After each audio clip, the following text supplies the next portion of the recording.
Hello everyone and welcome to Create with Chris. I am Chris Haughey and today we are creating a brand new design from my Halloween series, Jeepers Creepers. This adorable candy corn is called Corn to Be Wild, and yes, it is as fun to paint as it looks. Using my relaxed step-by-step acrylic painting style, I'll guide you through every detail. No stress, no fuss. Whether you're a beginner or just looking to loosen up your brush strokes, I think you're going to love this project as much as I did. So grab your brushes and let's get started. This is an MDF surface, which is a wood-based product, and as always I seal it with a multi-purpose sealer using 3/4 inch oval wash. Let it dry, give it a light sand, using the same brush to base coat it snow white, kind of starting in the center and pulling the paint toward the outer edges. That way nothing runs down the side. To hang on to it, I just stuck my stylus in the hang hole. It keeps that ornament in place and gives me a chance to smooth out that base coat. I'm using Sunset Gold, and I don't know if you can see or not, I did trace on a little line where those sections are divided off, and I'm painting each section separately, although the bottom two are going to be the same color. But I leave just a teeny tiny little edge between both of them. That way I don't have to go back and retrace that dividing line. Make sure that paint is nice and smooth. This is not a solid heavy coverage. This is just a nice even undercoat. And after that dries, I did go back and add a little more, a second coat on the snow white, just to really make sure that's nice and bright and opaque. Take your time, smooth it out. The smoother the coverage is, the better the results are going to look, and the fewer coats it's going to take to get a nice, smooth, even finish. Now that that has been base coated, I'm going back with Spiced Pumpkin and just top coating that middle section. Having this brighter gold below, it's almost like turning the lights on. It just gives a nice glow beneath the orange. Anytime you get into these oranges and reds and yellows, always seem to have somewhat of a translucent quality about them. So in order to get a nice opaque coverage, it takes multiple coats. Once you start piling these colors on top of each other, they just become darker, darker, darker. So having this lighter, brighter base underneath just really helps to make them glow. I'm adding Baby Duck over the bottom color, and you can see, again, this is a little bit more opaque, but you can still see that undertone helps to brighten that up.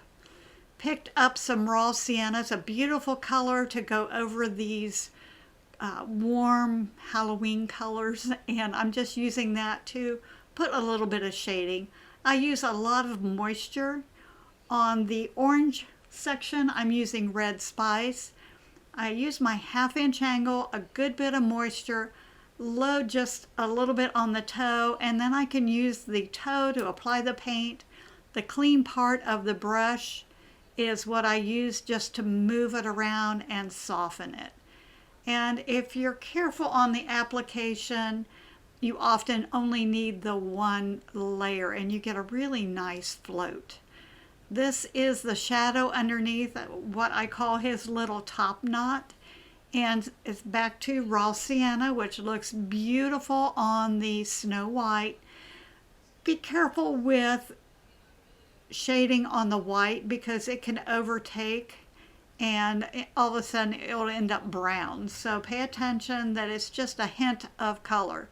You know my mantra, a little bit of paint makes a big difference. Kind of wanted to add some gathers where the little bow's going to kind of pull this together and create his little ponytail. So I'm putting just a little touch of shading inside of that top knot.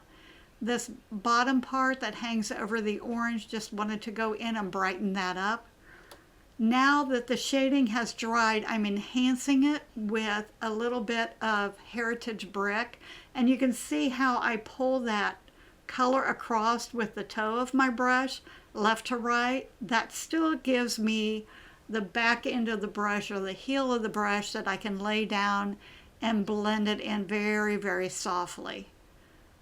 This one is just a little more loose. My paint is so fluid that I can move it around for a long time.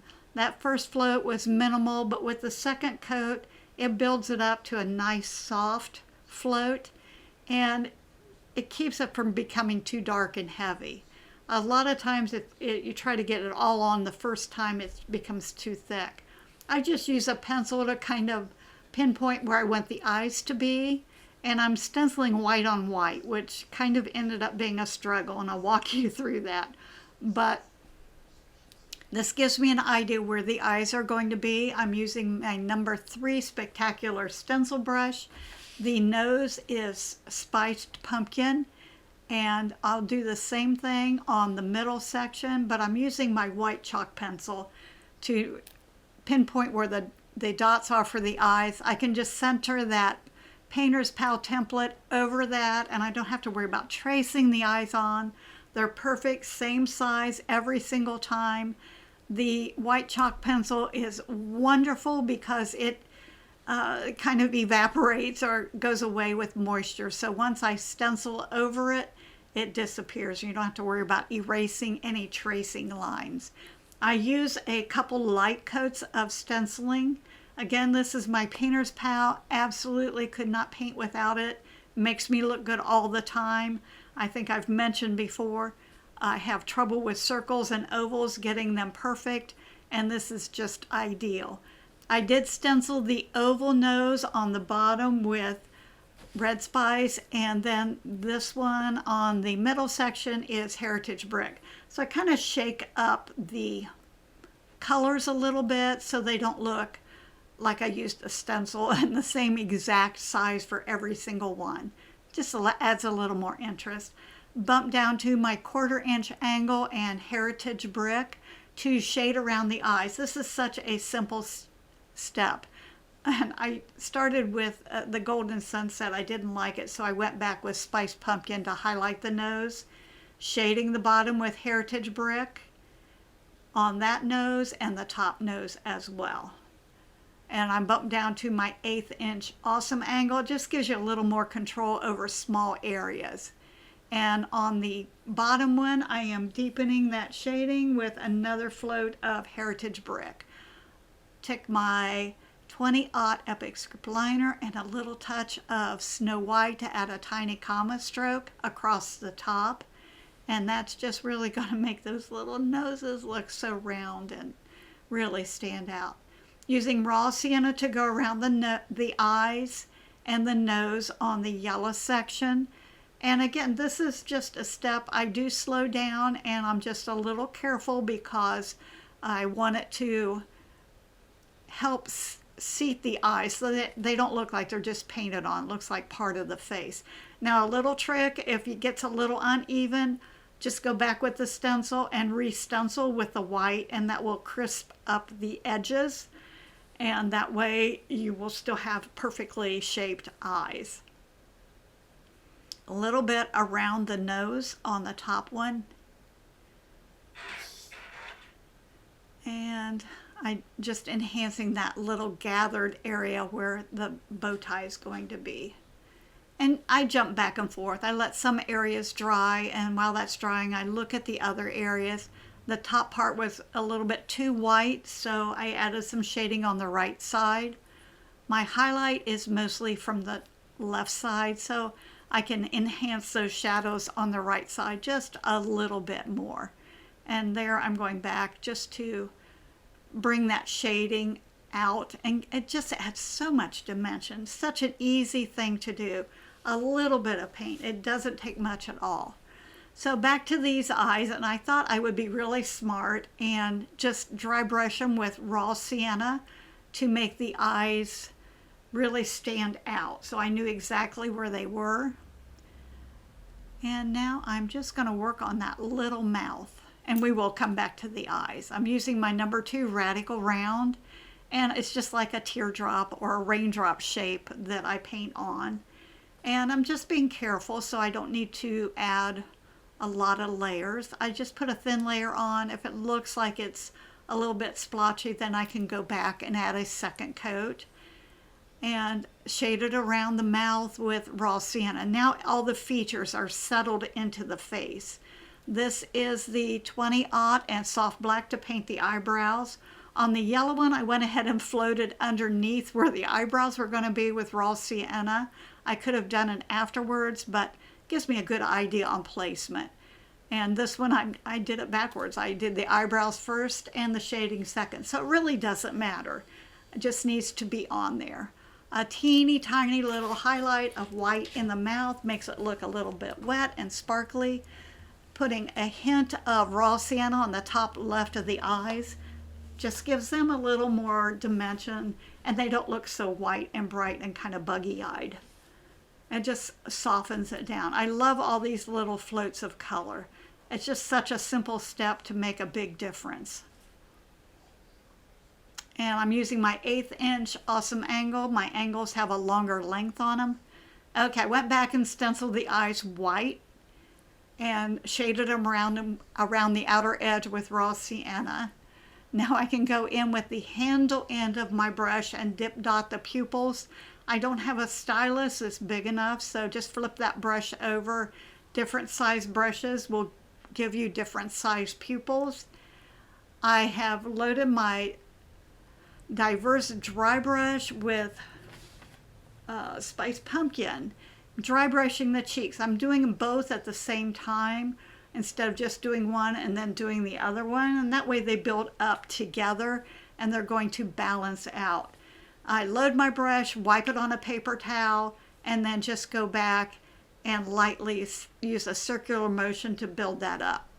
Adding that little sparkle, this is my favorite part, to add that little sparkle in the eyes. It just looks like he's come to life.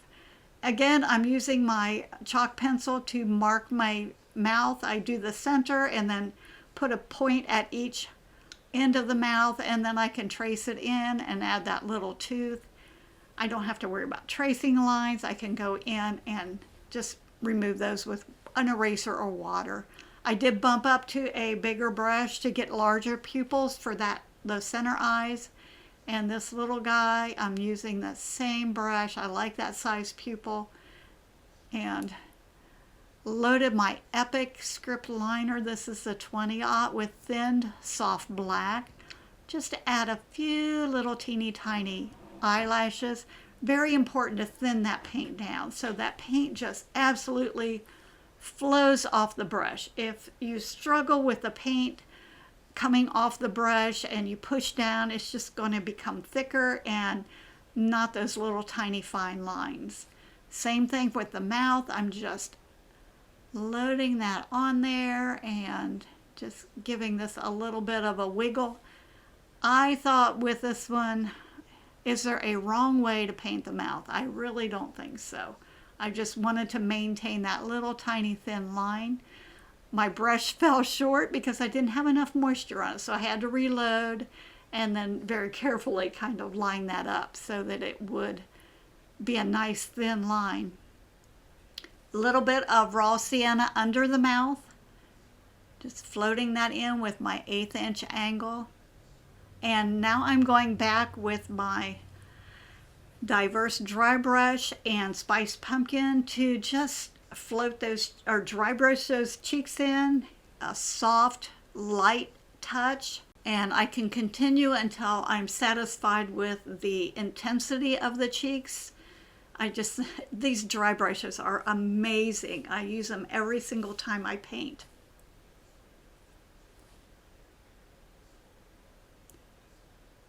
I am going in with my 18-aught script liner just to outline the mouth and make sure that I have those outer edges nice and sharp. And I'm just going to fill it in. And I could have also used my number 2 Radical Round, but this works out really well. I love these Epic script liners. With all my brushes, they just have that extra length that really makes the paint go a long way. Picked up Heritage Brick on the diverse dry brush, And I'm scrubbing the cheeks in. On this one, it's just going to be a little more intense and a little bit darker. Using number 2 Fantastic Flat, and I decided I didn't like it was too thin, so I bumped up to a number 4. And the reason I like a bigger brush, I want to do one brush stroke. I don't want to have to go back and just one stroke and you're done. A little bit of shading at the base of the tooth is going to tuck it into his mouth. And then if I add some Heritage Brick right below that bottom lip, then the mouth is also settled into those face. And you'll see here, if I go over that little bit of white, it just disappears. That's why I love the chalk pencil. It just makes it so much easier to sketch and kind of get an idea of what I want to do before I actually put my brush in the paint. I am painting the bow, and I do the loops around the little top knot. Then I do the center knot, and now I'm adding the loops. So I'm just kind of building that bow. And once I get it all in place, I can go in and bring those little tails down. Just pay attention to where they're falling. I don't want it to go over his eye. I don't want it on his cheek. Now that I have that Heritage Brick in there, I'm going back with a little bit of Spiced Pumpkin to brighten that bow up. Again, the highlights are on the top left, so trying to get the highlights on. I'm working with a really bright white background and a much darker background, so I have to keep that in mind as I'm highlighting. If I highlight the top part over the white too much, it's going to disappear. If I don't highlight where it is over the orange, it's not going to show up. So keep that in mind as the highlights are being added. They need to be fairly even, but I'm going to make the highlights on the top just a little more minimal. And when I add them to the bottom, I'm putting a little bit of white on there. Obviously, I put white on the top, it'll kind of disappear.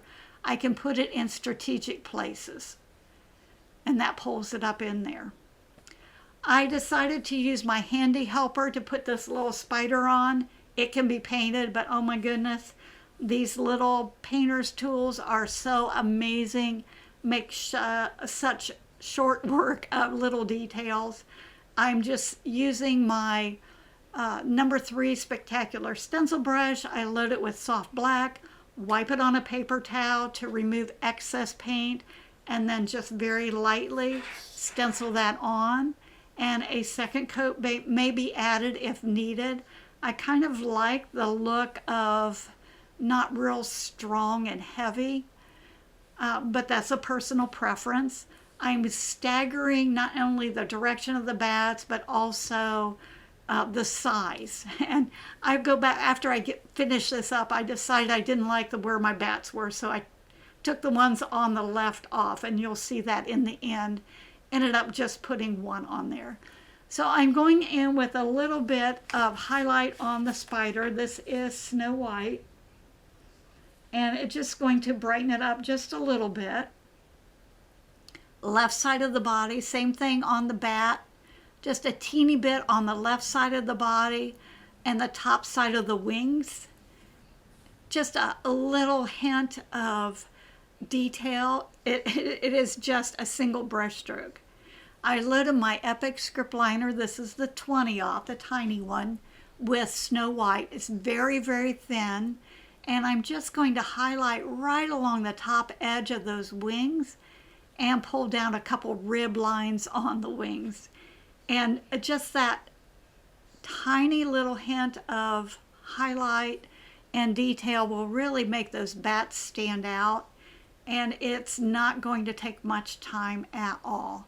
But wow, what a difference that makes. I'm kind of struggling with this one because my brush is not loaded correctly. I need that paint to really flow off the brush. Once it gets loaded correctly, boom, boom, boom, I can float that on, no big deal.